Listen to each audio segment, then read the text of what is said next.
बिस्मिल्लाहिर्रहमानिर्रहीम। दोस्तों, आओ उर्दू सीखें सिलसिले में आपका एक बार फिर से इस्तकबाल है। हमने पिछले वीडियो में हे को अलग अलग जगह पर लिखने की रखकर शुरू में, बीच में, आखिर में रखकर लिखने की कोशिश की थी और समझा था कि इसके जो है इसकी ज़ैली शक्लें कैसे बदलती हैं, इसके एलोग्राफ्स कैसे बदलते हैं।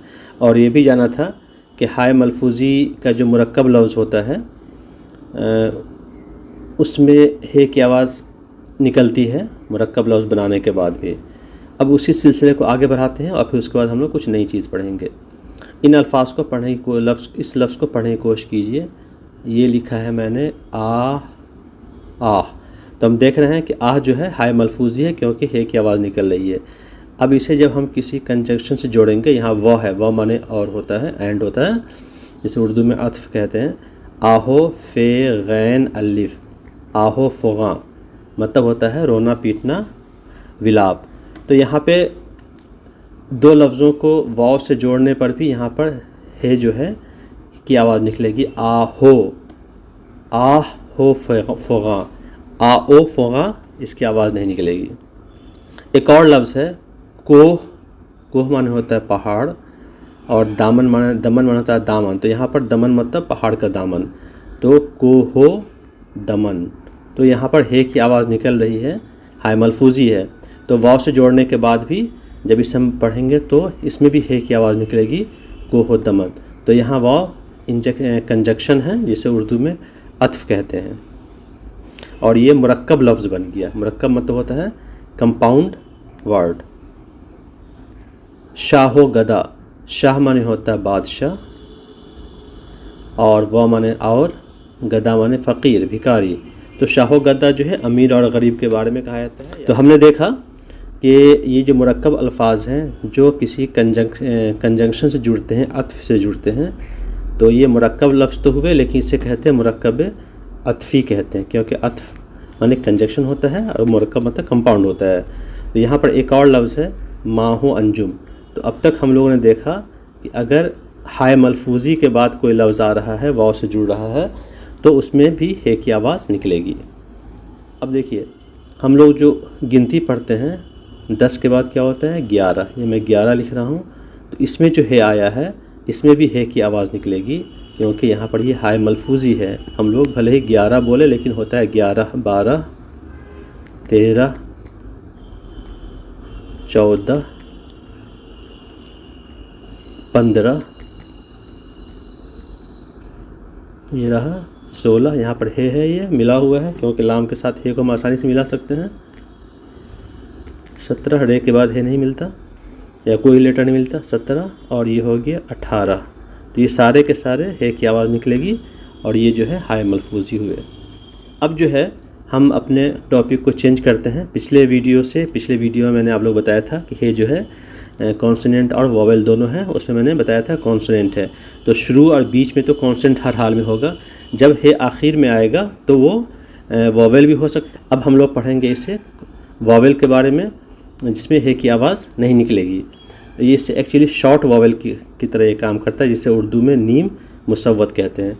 आपको मालूम है कि उर्दू में 3 शॉर्ट वोवेल हैं, ज़बर, ज़ेर और पेश। तो अगर हम अलिफ पे ज़बर लगाते हैं तो कैसे आवाज़ निकलती है, औ की आवाज़ निकलती है। तो यहाँ पे वही होता है, हे को जब हम लफ्ज़ के आखिर में इस्तेमाल करते हैं तो यहाँ पे जो हम कुछ अल्फाज सीखेंगे उसमें हे की आवाज़ ना निकल के औ की आवाज़ निकलेगी।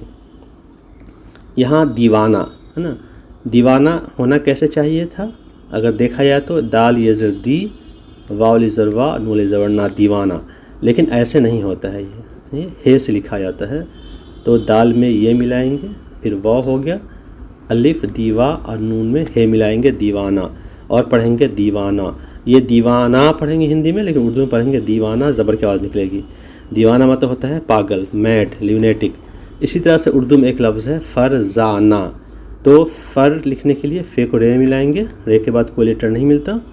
फिर ज़ के लिए ज़े का इस्तेमाल होगा, यहाँ अलिफ तो ज़ा हो गया और नून में हे मिलाएंगे तो ये हो जाएगा फ़रज़ाना। यहाँ भी हे की आवाज़ नहीं निकल रही है। फ़रज़ाना कहते हैं अक्लमंद आदमी को, दाना आदमी को, होशियार, ज़हीन।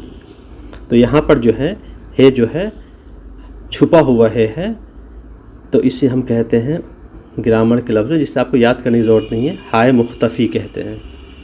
ठीक है, इसे हाय गैर मलफूज़ भी कहते हैं, क्योंकि वो मलफूज़ हाय मलफूज़ था, तो ये हाय गैर मलफूज़ हुआ, मलफूज़ का उल्टा। एक और लफ्ज़ लिखते हैं आशियाना।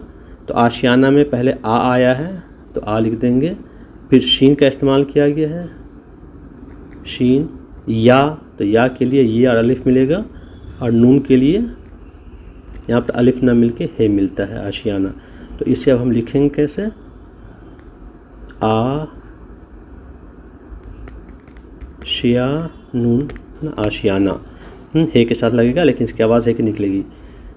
नहीं इस खुली फ़ज़ा में कोई गोश-ए फ़राग़त, फ़राग़त की जगह, गोशा माने जगह होता है।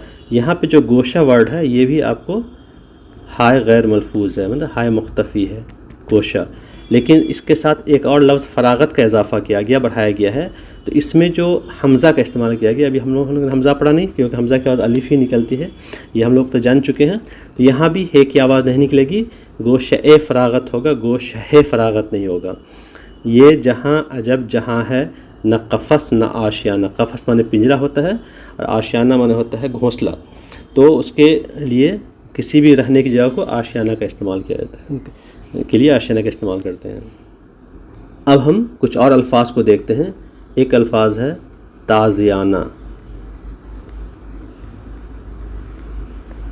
इसे उर्दू में कैसे लिखेंगे, तेल ज़बरता, तो से नहीं लिखा जाएगा, ध्यान दें। उसका जे से लिखा जाएगा, ताज़ या और नून हे, पढ़ेंगे ताज़ियाना। ताज़ियाना मतलब होता है चाबुक, हंटर। एक और वर्ड लफ्ज़ है गुज़श्ता। तो गाफ ये जाल का इस्तेमाल किया गया है, शीन ते है, गुज़श्ता मतलब होता है गुज़रा हुआ। इसी तरह से एक और लफ्ज़ लेते हैं गुंचा। गुंचा आपने सुना होगा, गुंचा कहते हैं ऐसा फूल जो अभी खिला नहीं हो। तो गैन का एक नुक्ता होगा, नून का एक नुक्ता होगा, चे का एक नुक्ता होगा, इसे कहते हैं गुंचा। तो यहाँ पर जो है सारे हे का इस्तेमाल जो है छिपा हुआ है, तो और मुख्तफ़ी के मतलब ही होते छुपा हुआ, इसलिए इसको जो है हम लोग हाय मुख्तफ़ी कहते हैं। तो हमने अब तक देखा कि जो आखिर में हे आता है उसमें से किसी हे की आवाज़ निकलेगी, किसी हे की आवाज़ नहीं निकलेगी। तो जिस हे की आवाज़ नहीं निकलेगी उसे आप लोगों को उन अल्फाज को सीखना होगा। अब देखिए, जैसे हम लोगों ने पीछे मुरक्कब अतफ़ी के बारे में पढ़ा था, जिसमें हे के बाद हमने दो लफ्ज़ को किसी व से जोड़ा था। इस तरह से कुछ और यहाँ लफ्ज़ हम जोड़ने वाले देखते हैं। जैसे देखिए जिंदा, और एक लफ्ज़ है जिंदा, पाइंदा। पाइंदा में रहने वाला। इसको जब हम वास जोड़ेंगे तो ये होगा जिंदा ओ पाइंदा। तो यहाँ पर चूँकि जिंदा में हे की आवाज़ नहीं निकल रही है, तो जब हे को वाव में के साथ मिला के पढ़ेंगे जिंदा ओ पाइंदा, तो यहाँ भी हे की आवाज़ नहीं निकलेगी। पीछे हमने देखा था कि जब हे की आवाज़ निकल रही थी और उसे वाव से जोड़ा था तो हे की आवाज़ निकली थी, लेकिन यहाँ पर जो है हे की आवाज़ नहीं निकलेगी। इसी तरह से एक लफ्ज़ लेते हैं सब्ज़ा। सब्ज़ा माने होता है हरियाली, सब्ज़ा ओ गुल, गुल माने फूल। तो सब्ज़ा में हे लिखा जाता है लेकिन पढ़ा नहीं जाता, सब्ज़ा पढ़ा जाता है। तो जब इसे हम मुरक्कब बनाएंगे तो इसकी आवाज़ होगी सब्ज़ा ओ गुल होगी। एक्चुअली यहाँ पर होता है क्या कि हमज़ा लगाते हैं, जो हम लोग बाद में देखेंगे। इसी तरह से नामा गालिब, नामा माने ख़त होता है, यहाँ भी हे की आवाज़ नहीं निकलती, लेकिन जब इसे हम जोड़ेंगे गालिब के खतूत है ना, तो नामा गालिब, तो यहाँ पर हमज़ा लगा देंगे तो ये हो जाएगा नामा गालिब। इसी तरह से फसाना, फसाना माने होता है स्टोरी, कहानी। फसाना ए दिल, दिल मिलाना है तो यहाँ पर हमज़ा हो जाएगा। फसाना ए दिल मतलब दिल की कहानी। तो ठीक है, उम्मीद है कि मेरी बात आप लोगों को समझ में आ रही होगी।